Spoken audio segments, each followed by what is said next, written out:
Act One of Pygmalion by George Bernard Shaw. Covent Garden at 11:15 p.m. Torrents of heavy summer rain, cab whistles blowing frantically in all directions, pedestrians running for shelter into the market and under the portico of St. Paul's Church, where there are already several people, among them a lady and her daughter in evening dress.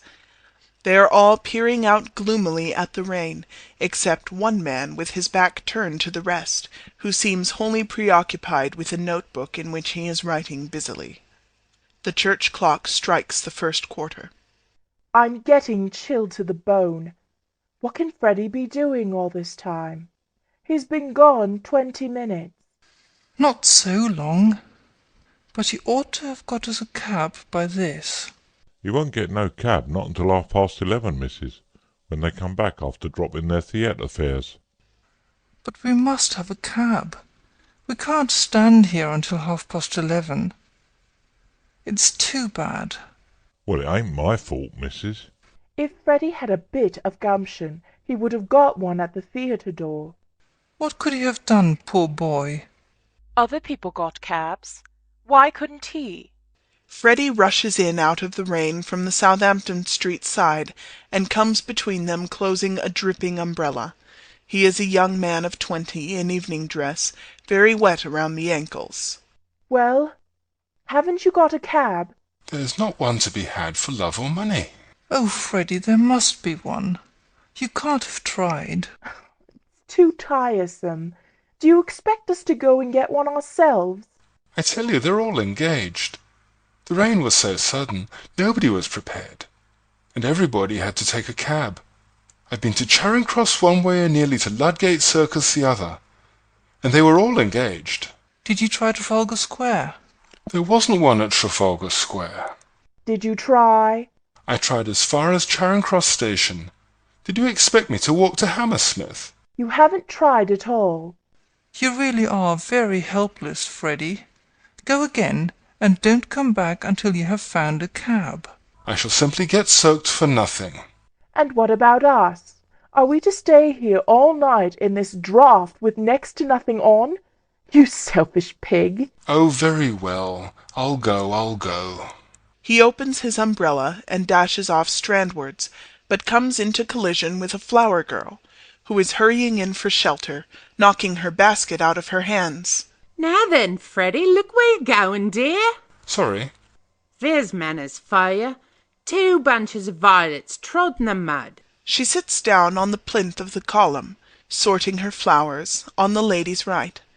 She is not at all an attractive person. She is perhaps 18, perhaps 20, hardly older. She wears a little sailor hat of black straw that has been long exposed to the dust and soot of London, and has seldom, if ever, been brushed. Her hair needs washing rather badly. Its mousy colour can hardly be natural. She wears a shoddy black coat that reaches nearly to her knees and is shaped to her waist. She has a brown skirt with a coarse apron. Her boots are much the worse for wear. She is no doubt as clean as she can afford to be, but compared to the ladies she is very dirty. Her features are no worse than theirs, but their condition leaves something to be desired, and she needs the services of a dentist. How do you know that my son's name is Freddy, pray? Oh, he's your son, is he? Well, if you'd done your duty by him as a mother should, he'd know better than to spoil poor girl's flowers and run away without paying. Will you pay me for 'em? Do nothing of the sort, mother. The idea. Please allow me, Clara. Have you any pennies? No, I've nothing smaller than 6pence. I'll give you change for a tenner, kind lady. Give it to me. Now, this is for your flowers. Thank you kindly, lady. Make her give you the change. These things are only a penny a bunch. Do hold your tongue, Clara. You can keep the change. Oh, thank you, lady. Now, tell me how you know that young gentleman's name. I didn't. I heard you call him by it. Don't try to deceive me. Who's trying to deceive you? I call 'em Freddy or Charlie, same as you might yourself if you was talking to a stranger and wished to be pleasant. Sixpence thrown away. Really, mamma, you might have spared Freddy that. An elderly gentleman of the amiable military type rushes in to shelter, and closes a dripping umbrella. He is in the same plight as Freddy, very wet about the ankles. He is in evening dress, with a light overcoat. He takes the place left vacant by the daughter's retirement. Phew! Oh, sir, is there any sign of it stopping? I'm afraid not. It started worse than ever about 2 minutes ago. Oh, dear. If it's worse, it's a sign it's nearly over. So cheer up, Captain, and buy a flower for poor girl. I'm sorry, I haven't any change. I'll give you change, Captain. For a sovereign, I've nothing less. Oh, do buy a flower off me, Captain. I can change £half-a-crown. Take this for twopence. Now, don't be troublesome, there's a good girl. I really haven't any change. Stop, here's 3 halfpence if that's any use to you. Thank you, sir. You be careful. Give him a flower for it. There's a bloke here behind, taking down every blessed word you're saying. I ain't done nothing wrong by speaking to the gentleman. I've a right to sell flowers if I keep off the curb. I'm a respectable girl, so help me. I never spoke to him except to ask him to buy a flower off me. Oh, sir, don't let him charge me. You know what it means to me. They'll take away me character and drive me out on the street for speaking to a gentleman. There. Who's hurting you, you silly girl? What do you take me for? It's all right. He's a gentleman. Look at his boots. She thought you was a copper's nark, sir. What's a copper's knock? It's a copper's nark, as you might say. What else would you call it?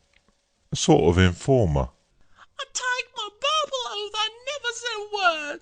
Oh, shut up. Do I look like a policeman? Then what you take down my words for? How I know whether you took me down right? You just show me what you wrote about me. What's that? That ain't proper writing. I can't read that. I can. Cheer up, Captain. Now haul your flower for poor girl. Because I call him Captain. I meant no harm. Oh, sir, don't let him lay a charge against me for a word like that. You... Charge? I make no charge. Really, sir, if you're a detective, you need not begin protecting me against molestation by young women until I ask you. Anybody could see that the girl meant no harm. Of course they could. What business is it of yours? You mind your own affairs. He wants promotion, he does. Taking down people's words. Girl never said a word to him. What harm if she did? Nice thing a girl can't shelter from the rain without being insulted. He ain't a tech. He's a blooming busybody, that's what he is. I tell you, look at his boots. And how are all your people down at Chelsea? Who told you my people come from Chelsea? Never you mind. They did. How do you come to be up so far east? You were born in Lisson Grove. Oh, what harm is there in my leaving Lisson Grove? It wasn't fit for a pig living. And I had to pay 4 and 6 away. Live where you like, but stop that noise. Come, he can't touch you. You have a right to live where you please. Park Lane, for instance? I'd like to go into the house in question with you, I would. I'm a good girl, I am. Do you know where I come from? Hoxton. Well, who said I didn't? Blimey, you know everything, you do. Ain't no cornmeal with me, ain't? Of course he ain't. Don't you stand it from him.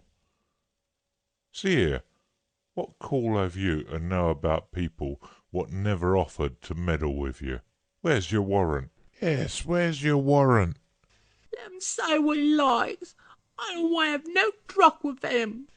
You take us for dirt under your feet, don't you? Catch you taking liberties with a gentleman. Yes, tell him where he come from if you want to go fortune-telling. Cheltenham, Harrow, Cambridge, and India. Quite right. May I ask, sir, do you do this for your living at a music hall? I've thought of that. Maybe I shall some day. The rain has stopped, and the persons on the outside of the crowd begin to drop off. He's no gentleman, he ain't, to interfere with a poor girl. What on earth is Freddy doing? I shall get pneumonia if I stay in this draught any longer. Earl's Court. Will you please keep your impertinent remarks to yourself? Did I say that out loud? I didn't mean to. I beg your pardon.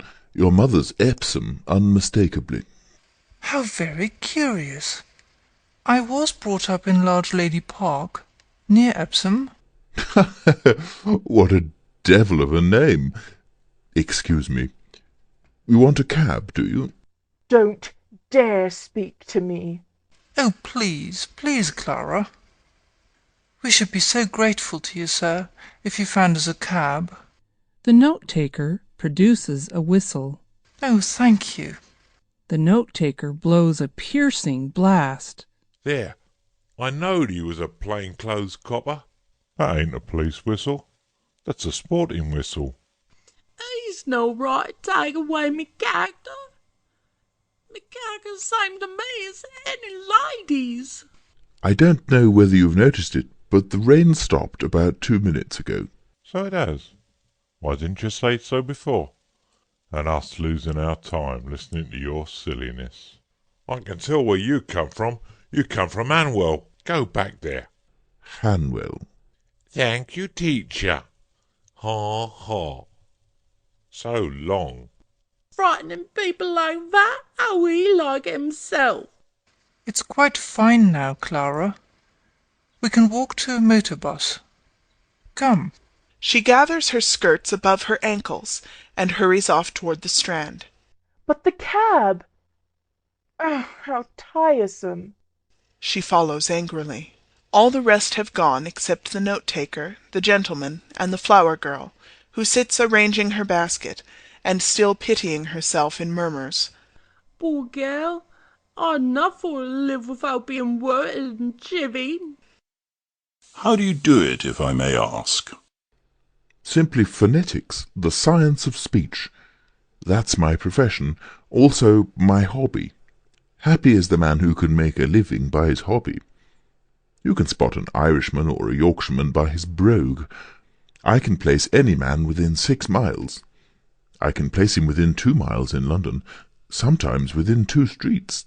Or be ashamed of himself, a manly coward. But is there a living in that? Oh yes, quite a fat one. This is an age of upstarts.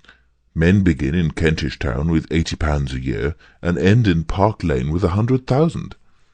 They want to drop Kentish Town, but they give themselves away every time they open their mouths. Now I can teach them. Let him mind his own business and leave a poor girl. Woman, cease this detestable boo-hooing instantly, or else seek the shelter of some other place of worship. I've a right to be here if I like, same as you. A woman who utters such depressing and disgusting sounds has no right to be anywhere, no right to live. Remember that you are a human being with a soul and the divine gift of articulate speech, that your native language is the language of Shakespeare and Milton and the Bible, and don't sit there crooning like a bilious pigeon. Ow! Heavens, what a sound! Wow! God! You see this creature with her curbstone English, the English that will keep her in the gutter to the end of her days. Well, sir, in 3 months I could pass that girl off as a duchess at an ambassador's garden party. I could even get her a place as a lady's maid or shop assistant, which requires better English. That's the sort of thing I do for commercial millionaires, and on the profits of it I do genuine scientific work in phonetics, and a little as a poet on Miltonic lines. I am myself a student of Indian dialects, and... Are you? Do you know Colonel Pickering, the author of Spoken Sanskrit? I am Colonel Pickering. Who are you? Henry Higgins, author of Higgins' Universal Alphabet. I came from India to meet you. I was going to India to meet you. Where do you live? 27A Wimpole Street. Come and see me tomorrow. I'm at the Carlton. Come with me now and let's have a jaw over some supper. Right you are. Bar flour, kind gentleman. I'm short for my lodging. I really haven't any change, I'm sorry. Liar! You said you could change half a crown. You ought be stuffed with nails, you ought. Take the whole bloomin' basket for sixpence. The church clock strikes the second quarter. A reminder. He raises his hat solemnly, then throws a handful of money into the basket, and follows Pickering. Picking up a half-crown. Ow! Picking up a couple of florins. Ow! Picking up several coins. Ow! Picking up a half-sovereign. Ow! Freddy springs out of a taxicab. Got one at last. Hello? Where are the two ladies that were here? They walked the bus when the rain stopped. And left me with a cab on my hands. Damnation! Never you mind, young man. I'm going home in a taxi. She sails off to the cab. The driver puts his hand behind him and holds the door firmly shut against her. Quite understanding his mistrust, she shows him her handful of money. Halfpence ain't no object to me, Charlie. Angel Court, Drury Lane, round the corner of Mick and John's oil shop. Let's see how fast you can make her up it. Well, I'm dashed. End of Act 1.